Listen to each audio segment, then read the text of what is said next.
Hey folks, David Frost, my strategic forecaster here for another episode of Common Sense Market Analysis. Today is Thursday, June 6, 2019. We're looking at a daily chart of the SPY or Spider, which is the proxy for the S&P 500. Let's do a quick recap and then we'll move forward based on what I think the expectations are over the next couple of trading sessions. Our expectations were that we would find a low this week. It would be an interim or short-term low. That happened, so obviously we began discussing where would the market go on a rally, where are the stopping points? We identified two areas, 283, 285.50. The market stopped at 283 yesterday, and it stopped at 285.50 today. We also said the market doesn't have to stop at 285.50. We can certainly get into and even spike above the 50-period moving average, but there's going to be a lot of overhead resistance up here. So far, how are we doing? Well, we'll find out on the next chapter, because when we get into the next chapter, it's going to be because right now we're looking for another top.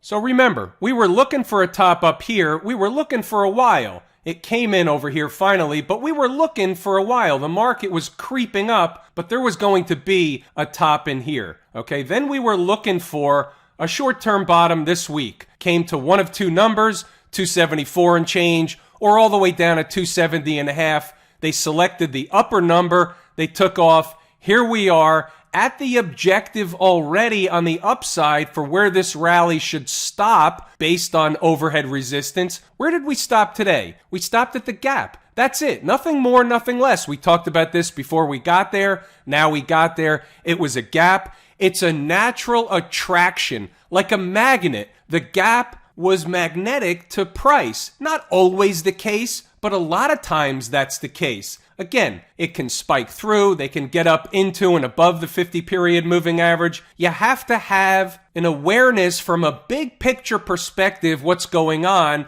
especially when you sit down in the morning. If you're a trader during the day, if you do some intraday trading, if you're a day trader, you have to always keep the big picture in mind because we can get skewed during the day. We can have our emotions play dirty tricks on us, and we can lose sight of the big picture. We can feel like the market's going to continue in a certain direction, but that's all it is. It's just a feeling. It has nothing to do with the technicals and the numbers. Remember, when it feels wrong, it's generally right. And when it feels really, really wrong, it's generally really, really right. Not all the time, but a lot of the time. So what do we have on the docket going forward? Well, we have the phony jobs number coming out Friday morning. That's important. Why is it important? Not because of the jobs number itself. The jobs number is made up out of whole cloth. Now, I'm not saying somebody's maliciously making up the number.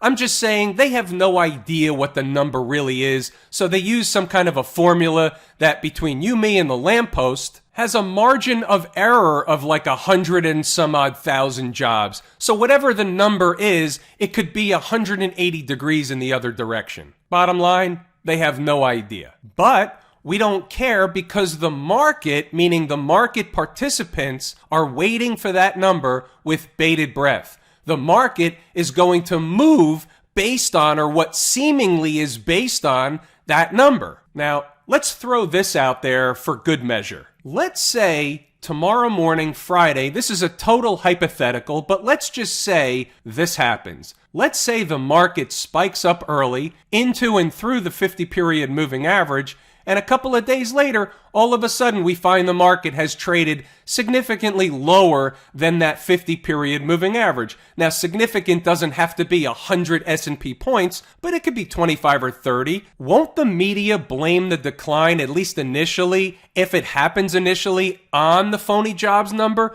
But yet, we got to an important number on the chart, right? We got to an important area or area of overhead resistance on the chart. So which is it? Is it the technicals or is it the news? Is it Donald Trump or is it Mexico bringing troops to the Guatemalan border? Whatever it is, at least from where I sit, My story is the market's going to do what the market's going to do, and they plug in the holes with the different news events after the fact along the way. It is what it is. For some, it's hard to wrap your head around, but I'll tell you this. If you watch the market with the news off and then compare the news to the market after the fact, you'll laugh your ass off. Case in point, here's an hourly chart. Each candle is an hour. Just zeroing in on where we are, 283, this is where we stopped yesterday. This is where we are today. We're trading above it, and we're basically going sideways the majority of the day. All of a sudden, the news comes out, as far as I can tell, actually after the market went up. And what I'm saying is up from just under 284 up to fill that gap around 285.5. Now, I could be wrong, and it doesn't really matter, but the point that I want to make is, wasn't the market going to fill the gap anyway? Wasn't the news just an excuse? We were always going to fill the gap. Is anybody going to tell me that based on this chart, right before that drive higher into the gap, the market looked bearish? No, it was heading to the gap. The gap was a destination. Is it final destination or not? We don't know. It doesn't have to be. It doesn't matter right now. The point of this is we were headed for the gap. Was it the technicals or was it Mexico? You can make a decision for yourself. From where I sit, it's the technicals, nothing more, nothing less. You don't need the nonsense clouding up your thought process. This is what I try and do each and every morning for members of Inside the Numbers. So what were they seeing this morning before the market opened? I just want to cut to the chase. Where is the ESSPY headed? What is the objective? Give or take, it's likely they want to pay a visit up to at least the 2850 area. What's up in the 2850 area? The gap. We continue to discuss this area in the Common Sense Market Analysis videos. It's a gap and more. Then we show up at 11:30 with, it's pretty clear right now they're headed for a destination. Where is it? The area discussed in the previous Common Sense Market Analysis video this week. It sounds like a broken record, but that's the way to get the point across. And then further down, we discuss where things would change, what's the bogey on the downside if the market got below or started closing hourly below a certain price level. It changes things a little bit. We go on to always discuss those things, making sure that traders have an understanding of where we are at all times. So now, you come back to the chart, you're here in the middle of the day, you see the market grinding along, it's not really doing anything, it's going sideways after grinding higher. We got to the first objective. Are we really going to get to the second objective? Well, guess what? As long as we're above 283, I'm pretty comfortable that on a day-to-day basis, hour-to-hour basis, until and unless we start getting back below 283, and I'm just eyeballing it from an hourly chart perspective, knowing that 283 was important, then I'm okay with being long, riding the market up to that gap. That's the point. This is the thought process. This is how you put together the course at Lazy E Mini Trader, these videos each and every day, and Inside the Numbers every single morning. Now, should anybody be long looking for more upside over and above that gap? Absolutely not. That's it. We're done. If they go higher and meander around for a while up there around the 50-period moving average, that's fine. It's not for me. No more long trade looking for that gap. Before we move on, just a little market psychology, a little bit of the 80-20 rule. This one might even be the 90-10, 95-5. So here we are approaching a gap on an hourly chart and a 200-period moving average on the same chart, and we come into it rather quickly. What's the likelihood that the market's going to just waltz right through that area and keep on going? And here it is. At least 80%, if not more, maybe 90% of the time, it's just not. Let's put this in another perspective. Here's a 5-minute chart. A lot of traders use a 5-minute chart during the day, and they don't look at anything else. Not everybody, but a lot do. They just look at one chart. So let's just go through this and see what was happening throughout the afternoon. So price is going, and it's going higher.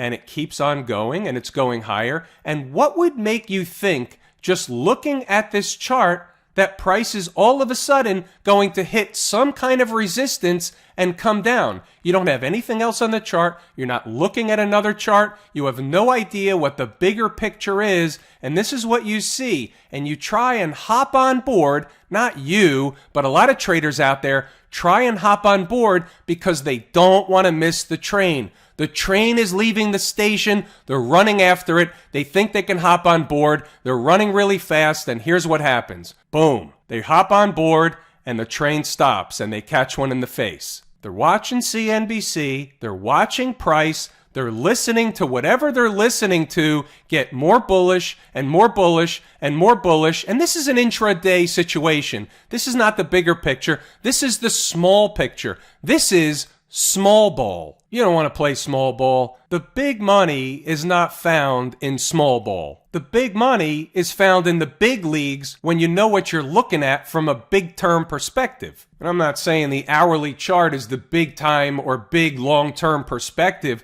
I'm just saying we have to know what the bigger picture is. The market is doing something. It's headed for a destination. The biggest problem we have is we're not really sure exactly when it's going to get there, but we're pretty sure it's going to get there. All right, so let's wrap up the S&P here. Everybody gets excited. The S&P's up a nice 17 points today. The Dow Jones Industrial Average is up 181 points. The Nasdaq Composite's up 40 points. Looks like a good day across the board. Everybody's happy. The Fed says they're going to be accommodative. That's garden variety. They always say they're going to be accommodative whenever the market goes down, and then they make it a point to say that it has nothing to do with the market.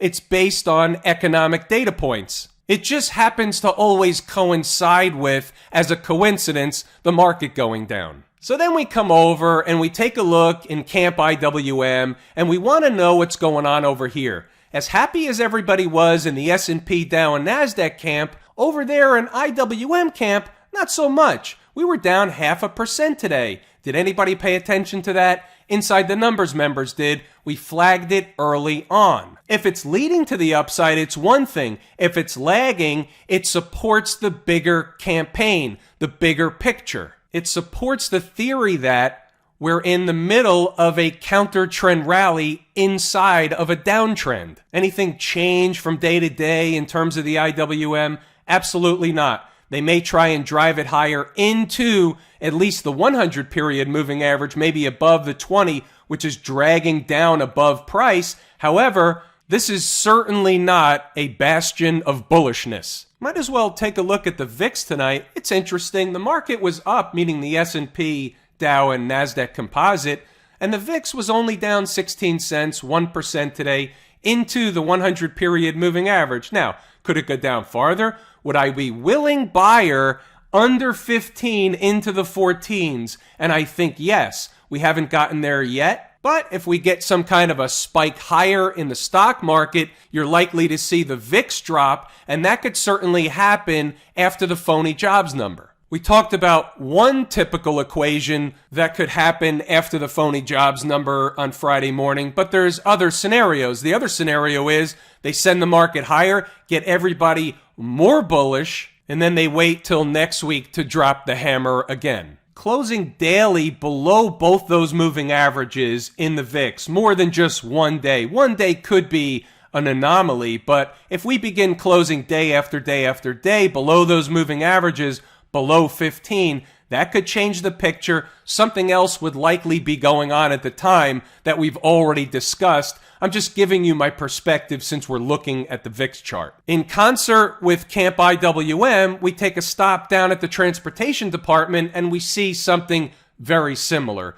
We see another market down 1% today, kind of a stealth divergence between the transports and IWM in one camp and the rest of the markets in another camp. My two favorite market leading indicators were down, the other markets were up. These are puzzle pieces. They're on the table. You know where I stand. Let's move it along. What's going on out in Silicon Valley with the Qs? Well, they can certainly push the Qs higher if we get some kind of a spike higher across markets, based on or not based on, who knows what it's going to be based on, whatever piece of information it's based on doesn't really matter. If we get a spike higher in the markets, and it's one of those big up day for the tech sector across the board, where is the overhead resistance in the triple Qs? Well, from the naked eye, it looks like the 20-period moving average. But remember, markets can always go a lot higher and for a lot longer than people think they can. So let's say price was rising, and let's say price was coming into the 20-period moving average.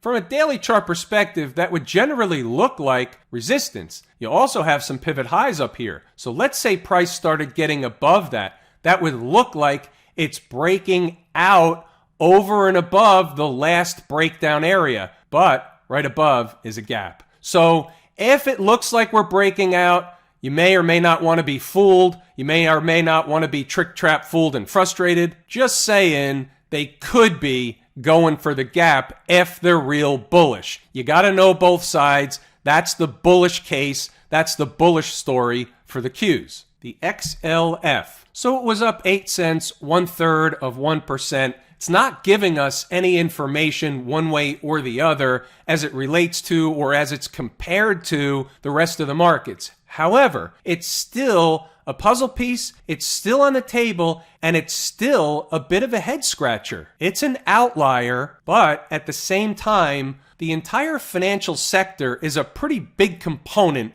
of the overall S&P 500. And what do we always say? Without the financials, it's unlikely the market's going to get very far in either direction.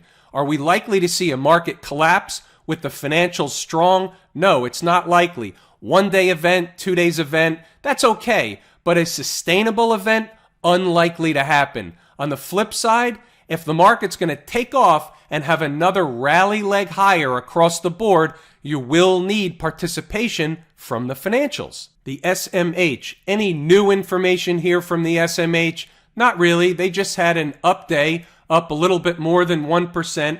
It is a leading indicator of the tech sector, but remember, this is a counter trend rally in a downtrend. So with that in mind, I always keep two things in mind. I keep that in mind, and I also keep in mind that the SMH is a leading indicator of the tech sector. So there's some divergences out here. They're all puzzle pieces. They're all on the table. We just want to be aware of everything. You never know where your next best piece of information will come from. I have some requests to cover gold. Let's cover gold. We'll use GLD today for no reason in particular, just because we're going to cover GLD today. So let's talk about the bigger picture. So gold's on the rise. It's pretty apparent that the daily chart trend has changed from down or sideways, even in a bear flag or bearish formation for lower prices. Gold was working its way down. Now that's changed. Now it's working its way up, but we're at an important area. So we look like, at least from the daily chart perspective, based on what you can see on the chart, it looks like we're approaching double top, natural area of overhead resistance. That's fine. Let's scan out a little bit or zoom out and let's look at a weekly chart. See what we find. Well, we find a couple of things. So here's the bearish pattern that I really had a hard time drawing out on the daily chart, but obviously knew it was here. So that was a bear flag pattern that was generally going to play out to the downside, maybe even fill that gap down here, but that didn't happen. The market reversed. That is a rocket ride higher. That's the market's way of telling us there's more upside coming. This is not a 1 or 2 week event, but we got to see the weekly close. Where is tomorrow's close? We want to see it close above 126 on the GLD. That's the bottom line. It may or may not do that this week. However, when and if it does do that, let me show you something else. Some of you have seen this before. This has been on the chart for a long time. That's not bearish. That's bullish. This is taking a long time. If gold breaks out from that trend line or at that trend line, above that trend line, it's not going to stop at the 100 period moving average around 130. This is a monthly chart. This is a long-term look at gold. This is 3 years in the making. This high right here is July of 2016. If this works out the way this is supposed to work out, and it will take some time, this is a monthly chart. Every candle is a month. That brings gold, or GLD in this case, up to at least 142, 143. And it could be a lot higher over time. That's just for starters. Hasn't happened yet. We're not breaking out yet. This is a if it does type of scenario. So I'll leave you with that tonight. I'm David Frost, my strategic forecast. Thanks for tuning in for another episode of Common Sense Market Analysis.